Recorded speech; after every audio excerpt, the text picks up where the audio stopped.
Alright guys, game number 1 is starting with the draft, and we have G2 Esports going up against Fnatic. Wow, these guys are actually like really fast. Cause Hollow's our first map, it's a best of 3 series here at the HBA. Big shout out also of course to our sponsors here, G2A and Twitch. We have an Abathur ban right off the bat in this case, as well as Tacita. Both of the heroes quite strong, and especially Abathur is actually seeing a lot of play in the last few days since the last patch, just because the hero is so good at split soak experience, like just making sure that he gets that soak everywhere.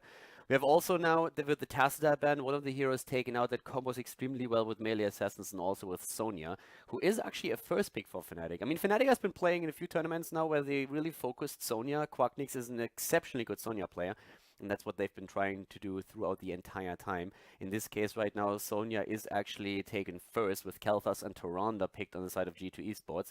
And therefore, them neglecting Jaina, which is now a really good pick for Fnatic, because Sonya is already very good when it comes to just like bursting a target down, especially if you can additional stun to that. So a Muradin and a Jaina would be a really good combo for them. Not necessarily both of the picks right now, but it's definitely something that they can try and get later down the road. Jaina already taken, that was a bit of a no-brainer there. But we could also see them go into that Muradin still. They have, of course, also the option to add an Uther to their arsenal, which would allow them to Divine Shield Sonya once that the fights really start.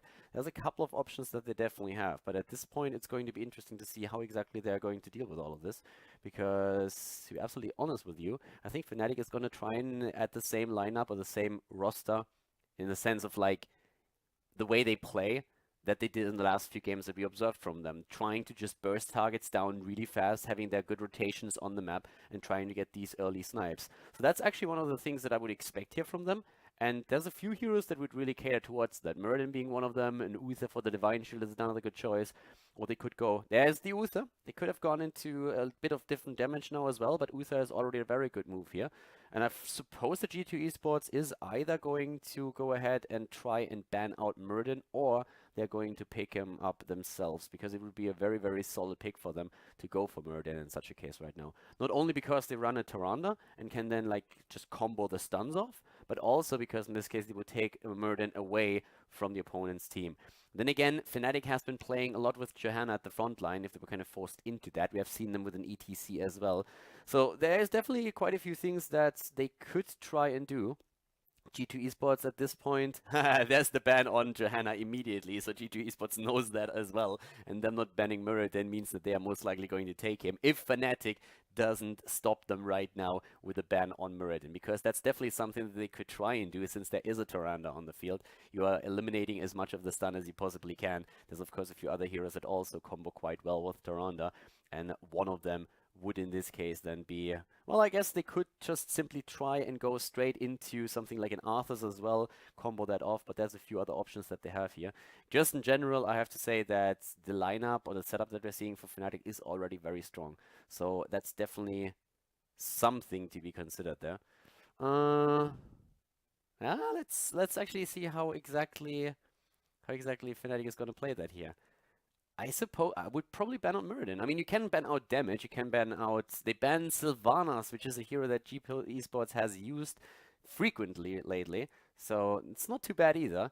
And there's the Tyrael and the Muradin immediately being used by G2 Esports. I could have even seen a Tyrael being banned out by Fnatic, since they of course wanting to try to avoid Sanctification being used by their opponents. That's another thing that they actually could have done here. For now, we're having, we're having actually Fnatic in a position where they are currently trying to get one frontliner. Johanna's banned and Arthur's is still available. They could go ETC if they really wanted to. We've seen them with triple melee lineups, so that's another thing that they might attempt to do here. And there is the ETC already, so that has been chosen. I mean, with ETC already chosen, they have a couple of options in this case now. They could go full melee, which is definitely one of the things that they could try and use right now. They have done that in the past, as I already said. They don't necessarily need to do that, but there's definitely the chance for them to go into a full melee setup. And besides that, let me actually... Besides that, they could also just decide to add into another, maybe even damage dealer here at the front. But I would actually expect them to go into more of a melee heavy setup, if I'm honest with you. Because right now they have the chance to go into an Arthur's. They have to go to even drop in a Nuburak here, for example, is something that they could use. They have their healer. They have Jaina for burst damage. Sonya can add damage.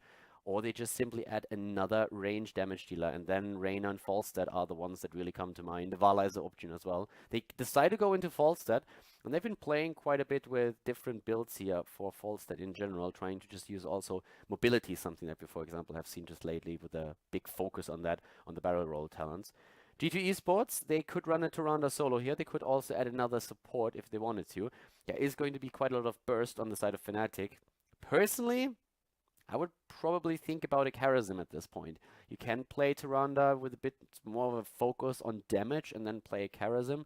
If they don't want to play another support hero, then they would probably well advise to add some more damage, and especially like AoE damage to the mix.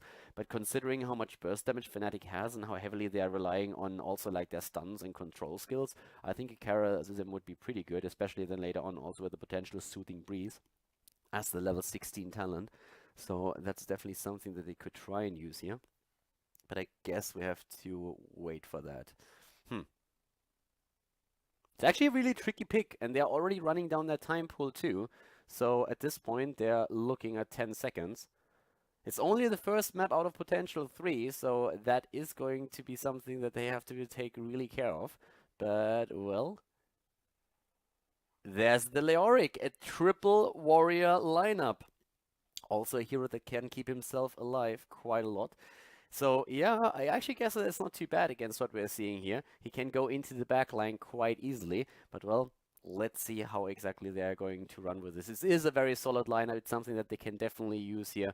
So yeah, we have to see if that's actually enough heals to make sure that they can avoid Fnatic with their killer comp that they have.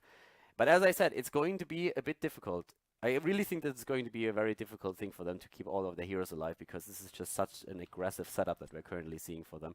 And it's going to be extremely tricky for G2 Esports to keep their heroes alive there, especially, of course, that back line. But maybe they're able to pull it off. That would, of course, then be quite nice. Lobby is up, so we're going to check that out as well. And let's see who's going to take the first game here. Yep, Fnatic is already in the host. And now we have, at this point, everybody ready, except for one player. G2 Esports has actually mentioned earlier that they might need a support here, a substitute player. So that's something that we could then also see, them just like swapping someone in. So far we have everybody in, except for Uvestia, Bashek, Leo, and Shihu are there. Happy Zerg is going to jump in for the cast. For a second I really thought that he would play. No, it's just like, wait a second, that doesn't make any sense. So yeah, he's the last one to jump in. We have our Russian cast here as well. Looks like, at least for now, Fnatic is in full force. So yeah, so as soon as the last one is in, we can then start right away with our first game. Keep in mind that this is, of course, like a league that has just now started. There's going to be a lot more information about the league as well. We have another best of 3 then they're on later on too. And Cursed Hollow, in this case, is going to be the first map of the series. So that should be a pretty interesting one as well. I mean, Cursed Hollow is one of the most balanced map that we have. I would say that next to Infernal Shrines, it's right now the map that is being played the most, and therefore extremely popular with the players. And especially Fnatic has in the last few days had an incredible run. We had other tournaments, Fragment Masters was played, for example, where Fnatic just like rolled through all of their qualifier matches, and also just like they really excelled when it came to the group stage. It was pretty nice. Nika actually joined in now, so it looks like he's not missing after all. So apparently we have the entire lineup here. Yeah, I guess they were only like asking. Maybe one of the players was a bit late, missing out on the warm-up time, but not more than that. So heroes are chosen, and we are ready to go with our first game. Murky actually locked in for a second. Yeah.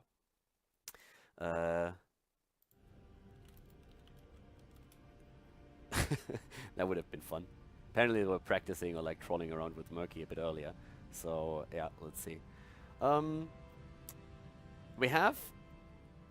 okay, they were actually trying to lock some really interesting heroes in here, but then decided against that at the last second. But yeah, game is about to start.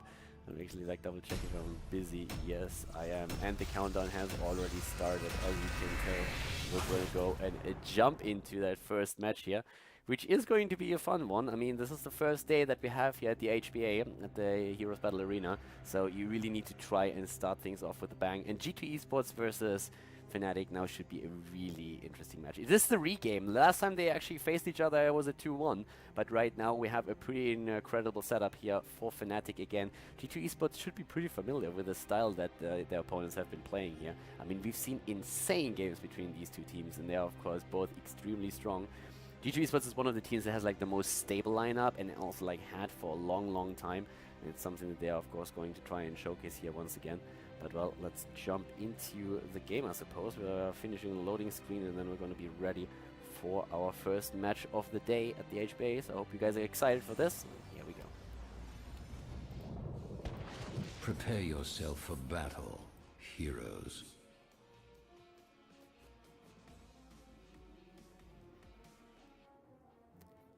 Game on Cursed Hollow. We have to the left side of the map Fnatic. They are, of course, once again with Breeze at the front line on his ETC here. We have Falstad played by Quacknix, not on Sonya today. Mena on Jaina, Shat on Sonya, and Smexy Style is playing Uther. To the right side of the map, the opponent, G2 Esports, they're playing with Juve on Muradin. They have Bashek on Kalthas in the backline. Leo from Korea is playing Tyrande as a solo support of the team. Shihu on Tyrael, and Nika is playing Leoric. So a triple warrior front lineup that we're currently seeing for the team.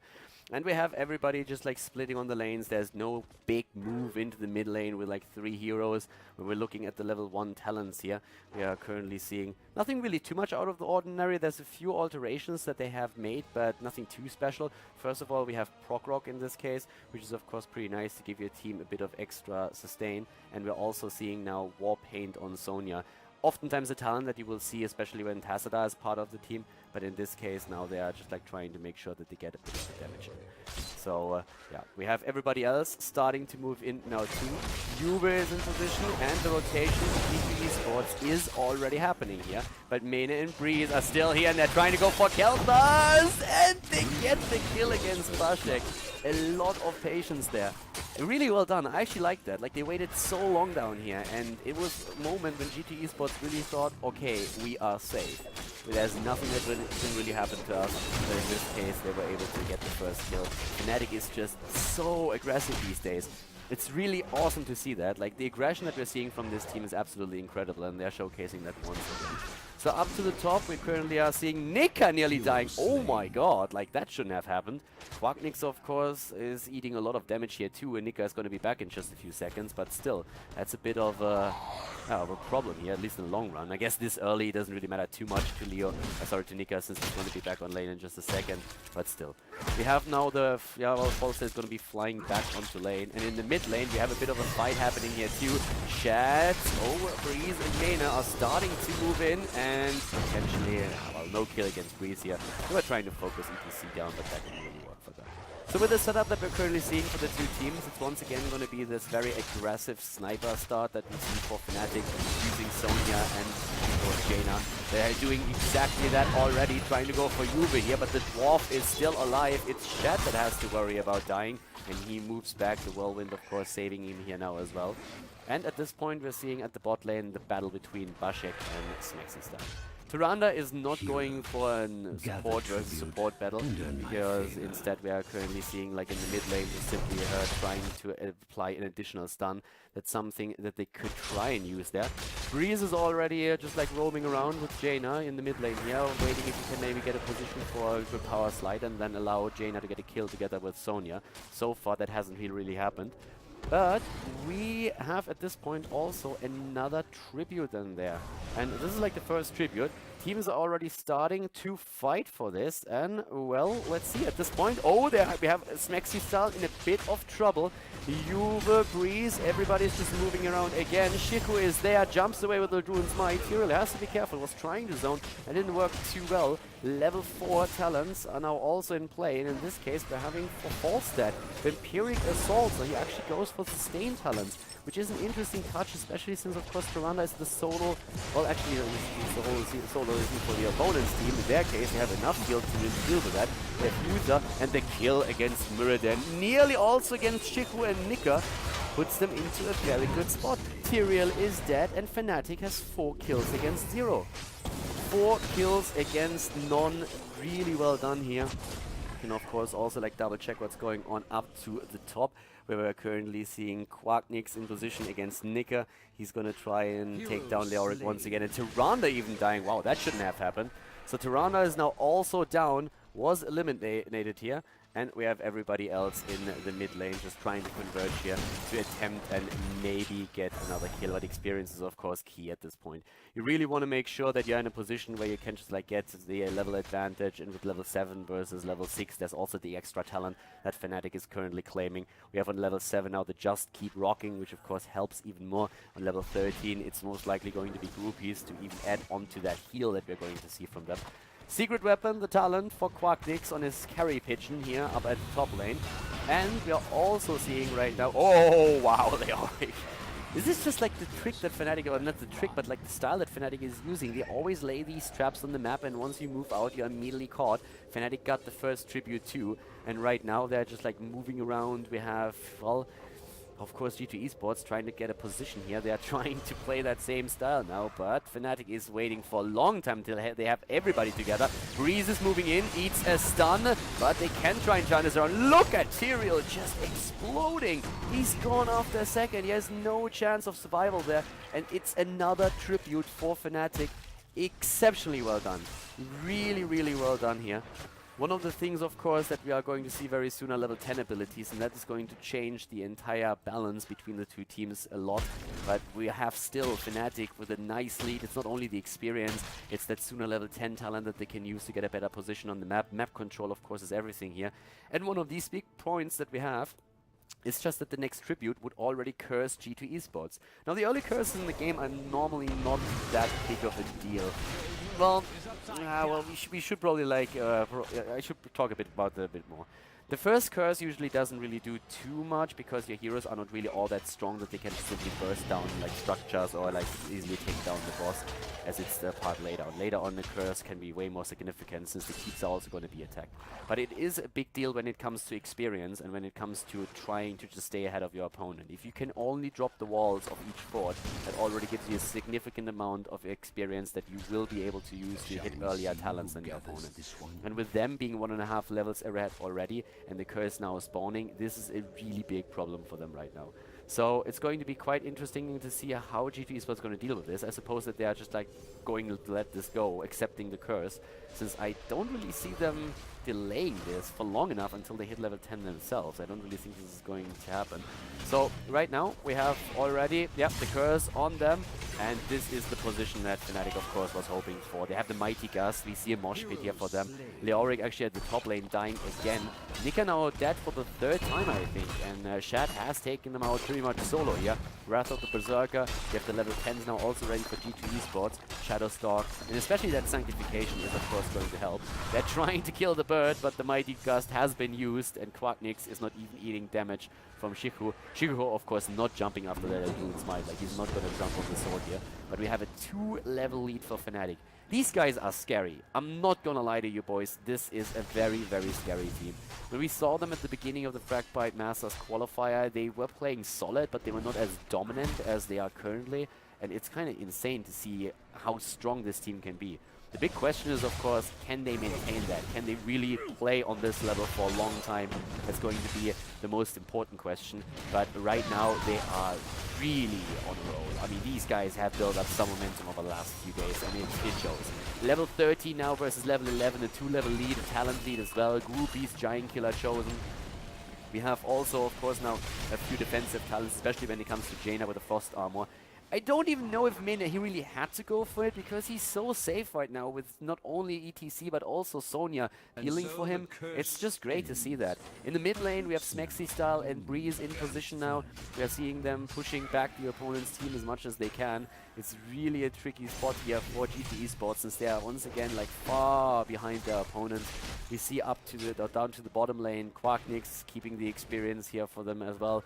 And the rest of the team is just like starting to rotate around, since they are apparently trying to take the boss here now too. And with the talent lead and such a huge experience lead in general, I don't really blame them for trying. They definitely should. But there is now a rotation of G2 Esports, and that might be an opportunity for the opponent to actually move in and take them down here. It's going to be a bit tricky though, and they're not even trying. Yeah, they realize that against the level 13 talents, they won't be able to make that happen, especially now with 2 spell shields being used. One on Uther, the other one on Sonya. So that's one of the things that is definitely quite a bit tricky when it comes to like bursting a target down. Especially, of course, Healthus, once he hits level 13, is going to be a bit of a danger to Fnatic, but with 2 spell shields on their side and the frost armor, or not the frost armor, but the improved ice block, it's something where they won't be able to do too much. Nika is dead again. He's going to cheat death here. He doesn't have Awesome's renewal though, so that doesn't really help him. And we didn't even see him Wraith walk away. Like in this case, he doesn't seem to care a lot about dying or not dying, or simply accept that he won't be able to get away from Falstad. But right now we have him still with a Ghastly Reach as the level 7 talent. We see them with Death March as the Heroic on Leoric. And here come now finally the level 13 talents for G2 Esports, and that allows them to get Chain Bomb, the Overflowing Light, Imposing Will for Tyrael. I suppose that for Muradin, we might even see a... well, he goes not into a Spell Shield but Thunderstrike. Spell Shield is occasionally taken when you're up against heavy sniper comms, and every now and then we also see Burning Rage, but he's going still for the Thunderclap. Everybody is starting to move down once again at the top lane, where it's going for the towers now. And we have Falstad still with an Experience Soak in the mid lane. It looks like Fnatic is not fully going to commit to this. They grab the Tribute thanks to Falstad on the map now, and they can then also just move back afterwards, make sure that nobody dies up here at the top. They can just simply get the experience that they need to hit the next talent. That would be at 16. For now we have level 15.5 versus level 13. Breeze actually like even power sliding away here. And Falstad is just rotating from lane to lane and just saying like, experience, yummy. So he moves down here to the bottom. It's of course the first game in the best of 3 series, so just in case that you guys are not really aware of that yet. Best of 3 is going to be played today, and this is the first map, Cursed Hollow, and so far, Fnatic is doing pretty well. I mean, they have now still that 2-level lead that we've been talking about earlier, and it is level 16 talents that is going to make the life of G2 Esports a little bit better. We see the Speed Metal Aura for, well, that's actually going to help Sonya. Sonya oftentimes goes into no escape at level 16 these days. If she would do that, and she does, goes into no escape and has also the speed metal, like she is going to be the Ferrari amongst the Heroes of the Storm heroes. She's gonna just like zip around the map once she starts using all of these skills. It's gonna be crazy. The Tribute is now up too, and G2 Esports just simply says, yeah boys, what we're gonna do, we don't have the level 16 talent, we can't move in and do anything here. This is just not gonna happen, so we need to let that go. And that means that Fnatic has now picked up 5 Tributes in a row. They play a super dominant game here. 9 kills against 0. This is actually really crazy. Up to the top lane, we have currently Nika in position. And there we have already the 2 Siege Giants that were taken earlier, taken out. So, in the mid lane, we're currently seeing the rest of G2 Esports just like trying to work together, trying to maybe get a camp on their own, get another wave, go to level 16, and Fnatic will try and utilize that advantage that they have right now as much as they can. Usually that means you try and sneak a few camps away, but there's only 1 Bruiser camp on the map. The boss down here is not going to be active for another minute and 40 seconds. Up to the top, it's 2 minutes 20. So the only thing that Fnatic can really do is attack structures of the opponent, and that's what they are going to attempt. The thing is, though, that G2 Esports will have level 16 soon enough. They've been always splitting heroes on different lanes to get extra EXP, and that's what they're doing with Muradin in the bot lane again. So the rest of the team has to be careful here that they're not caught, and they allow Fnatic to take the keep or the fort. It's one of the things that's really important. You need to let things go. It's actually a rule or just like a lesson that a lot of people in Hero League and also, of course, in Quick Match have not really learned yet in Heroes of the Storm. You can't fight for every structure. You can't fight for every objective. In certain situations, even if it's difficult, you need to let things go and just accept that you are going to lose out on it. And that's what G2 Esports was doing. They are waiting for 16, and they have that now. And now is the time to fight. The Tribute at the top is also spawning at the time when they can finally contest Fnatic. And they need to, because it is a Cursed Tribute once again. And the fight is already starting here. This is the chance for G2 Esports, but they lose Muradin immediately.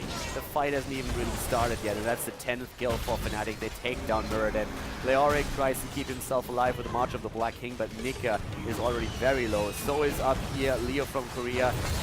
Tyrande is down, and the Ring of Frost has been used. Chad is surviving, and everybody else seems to be dying here. We have already the kill against everyone except for Tyrael and Leoric, and those two are not looking too healthy either. Both of them are getting sniped, and that is a complete team wipe that we are now seeing for Fnatic. Fnatic with an absolute fantastic position right now, and they start to move to the top lane. They can easily take the keep. They might be able to go for core, but in this case, keep is going to be their first priority. We have Quacknix actually moving to the mid lane with the booster camp that they picked up earlier to make sure that they are getting this one as well. So the question is just how aggressive do they want to be? I don't really think that they should go for core here. They should play it safe and sound, drop 2 of the keeps, maybe even try to take the boss on the way back, grab a lot of experience and then take it from there. And it seems very much like they are agreeing with that assessment and just move in, take the second main structure here in the mid lane and move away. And as I already mentioned, I mean, they can easily just like go for boss right now, which would more or less guarantee them a kill on the keep at the bot lane, and that is the last remaining keep for the G2 Esports. Especially, of course, since they already have the level 20 talents right now. So we have a Bolt of the Storm on Jaina, and we're seeing, actually we're seeing one also on ETC. Sometimes he even took the tour bus, which is an absolute fantastic talent. I love it. It's so much fun if you actually are able to pull it off completely. But here comes that kill attempt, and well, yeah, the boss has been taken. Hardened Shield is still there. Redemption is also being used. And now everybody is just once again trying to move together on the map, and it looks like they are aiming for the boss up at the top. And so they should, to be honest. They have a 3-level lead. They have 14 kills against 0. That boss is something that G2 Esports has to deal with if they don't want to lose their... Yeah, if they don't want to lose their keep at the bot lane. It's a 15-minute boss. It should be able to take the lead. But here, up at the top is the fight, and G2 Esports is still down that Storm talent. An attack against Sonya, but Leoric is already down. And now Shad has the Divine Shield. In comes Quacknix, Mighty Gust, a perfect one. Breeze lets them dance. The party animal is going straight for the mosh pit. All 3 of them dancing. It's going to be another team wipe here. This is kill number 19 against 0. And of course, now Fnatic is just simply going to eliminate the core. They already have the boss down at the bot lane. The golem is going straight for the last keep. They don't even need that. They have them in a position where they can just simply move in and claim the core right now. Extremely well played here on the side of Fnatic. Well done. They take the 1-0 lead in the best of 3 series here at the Heroes Battle Arena. Incredibly well played. And of course, well, we are pretty excited, or I'm excited to see game number 2, because these guys are definitely on a roll right now.